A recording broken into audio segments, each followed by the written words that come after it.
Hi guys, this is your friend and host Navdeep this side. So today I am making this video basically to educate you on how you guys can pursue your education in Canada. So the first thing which I recommend to all of you is make up your mind. You have to make up your mind on what you want to do. So the first and foremost thing that you have to keep in mind is you have to prepare in your head, or you have to mentally prepare on what do you want to do. That's one thing which will take maximum of your time, but if you clear about that, it will be really helpful for you. I suggest pick courses that are relevant to your previous education. In case if you're going for a bachelor's degree, then it really doesn't matter if you take in science, then you can justify it. But then if you're going for a postgraduate course, that is one thing that the colleges really look into, is that you have a valid bachelor's degree and you're taking up the course in line with your bachelor's degree. In case if you want to go for any other studies which are not in line with your bachelor's degree, please make a valid and a good SOP. I will cover the SOP part in a later video or down the line. So the number one thing, as I said, is pick a subject that you want to pursue. Second will be pick a college. From my end, what I suggest is go online on Canadian government website. Pick a DLI, which is a Designated Learning Institute college. Basically, that college is recognized by the Canadian government and which will help you later down the stage to get your postgraduate work permit. Colleges that are not enrolled in DLI are not, basically you won't get a postgraduate work permit when you apply for it later. So you don't want to go into that hassle. Choose a DLI college, which is much better.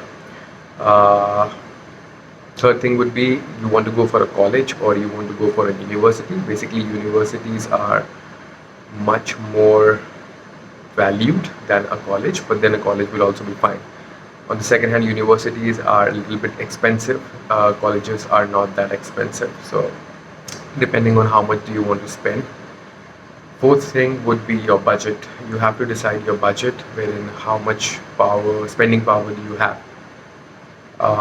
If all four work in line with you, then you can pick a college for yourself. There are basically three timings when the college takes their intake. One will be fall, which is September intake. Another will be spring, which is January intake. And the last, basically these two intakes are it. I said three. There is a third one as well, but then I'm not privy to it. I only know two. So these two will be much better for you. Oh, yeah, the third one is a March intake. Uh, March or April intake, something like that. Wherein I suggest fall intake are much better to do, because then you do your September and January semester 2 and then you get your break and then you do 2 semesters as well. Another thing that you want to keep in mind is which category of course do you want to do. Do you want to do a 1 year course? Do you want to do a 2 year course? So basically, if you do a 1 year course, you get a 1 year work permit. If you do a 2 year course, you get a 3 year work permit. So in my suggestion, it's always better to do a 2 year course because it will help you down the line. So that being said and done, you've decided your subjects, you've decided your college. So once all that is done, after that, the most important part is writing to the college. You can always go to the college website. There will be instructions out there on how you can apply online. So once you've done that, mostly all the colleges have an online application that can be filled. You can even write to them before, just to understand their criteria, because many of the colleges, so this is for the people who are applying or who have a study gap basically between their studies.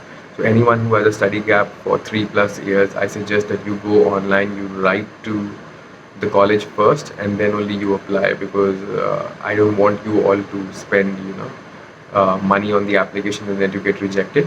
So once you've done that, once you have a confirmation from the college that you can apply, so you can always go online, fill the application forms and you can apply online.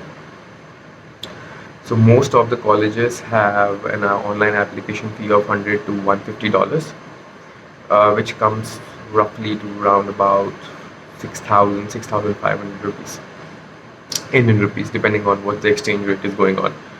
So once you fill the applications, you get a letter of consent from the college. Keep that letter of consent with you, and the letter of consent basically states that yes, you will get an admission, but that depends upon the fees. So the fees is also written down in most of the letter of consent and how to pay the same. The letter of consent mostly comes within a time frame of 14 to 20 days somewhere. So once your letter of consent comes in, you have to pay the fees. The fee payment is via a gateway if you're doing it from India.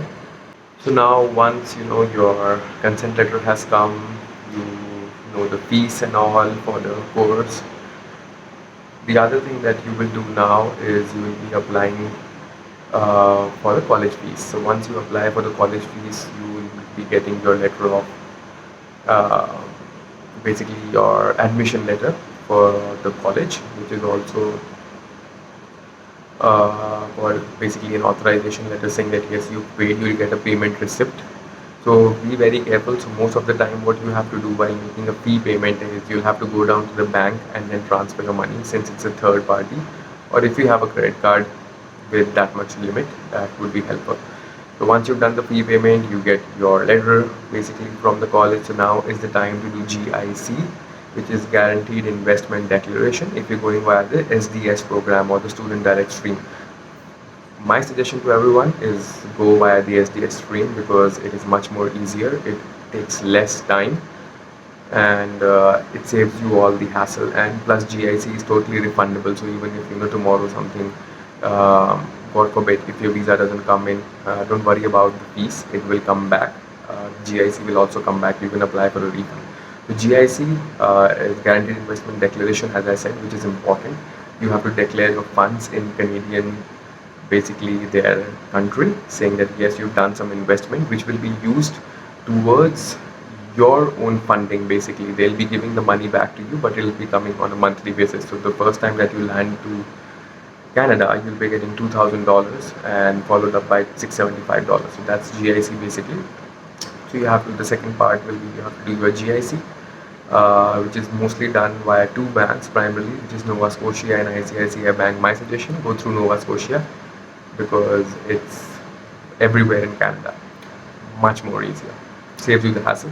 So go via Nova Scotia only. So for the same, you'll have to go to your bank, few forms to be filled, and GIC will be transferred. So once you've done with the college fees, you have the letter, you've done the GIC. Once you do the GIC, you'll get the letter as well within 15 to 20 days. So once you have the GIC, you have the college admission letter. Then the third thing is do your medicals. So medicals, you can go again on the Canadian government website. They have approved list of laboratories where the medicals can be done. Mostly done by CMM, which is Center for Migratory Medicine. It's there in most of the cities in India and abroad. So you can just check it out on Canadian government website. You can book your slot. It again varies somewhere around about $100 to $150 per medical exam. So after that is done, you'll be given a slot. You go on the very day and you can just go and get your medical done, and you'll get a receipt which you need to keep with you.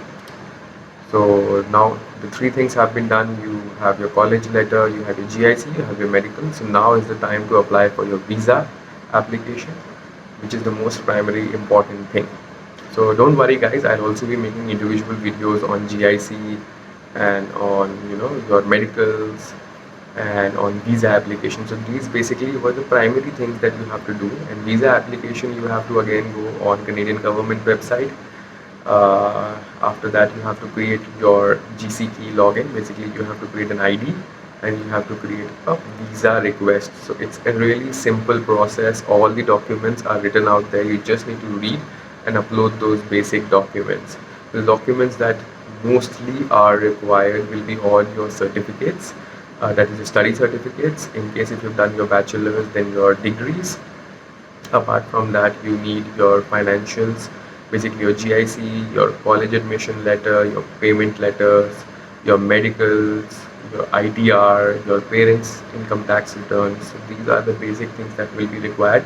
Any other thing that will be required is written on the website, so don't worry. Just go, just read. So what I suggest for all the students who are planning to go to Canada, maybe for January 2022 intake or September 2022 intake, my suggestions to you is you start now, you start from this very moment because it takes time.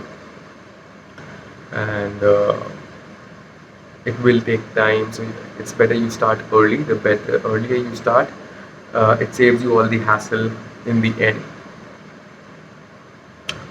Thank you everyone, and if you want to see more videos related to how to get to Canada, what all has to be done, just drop it in comment box and subscribe to my channel so that I can make more videos related to this topic. Thank you guys, and wish you all the best.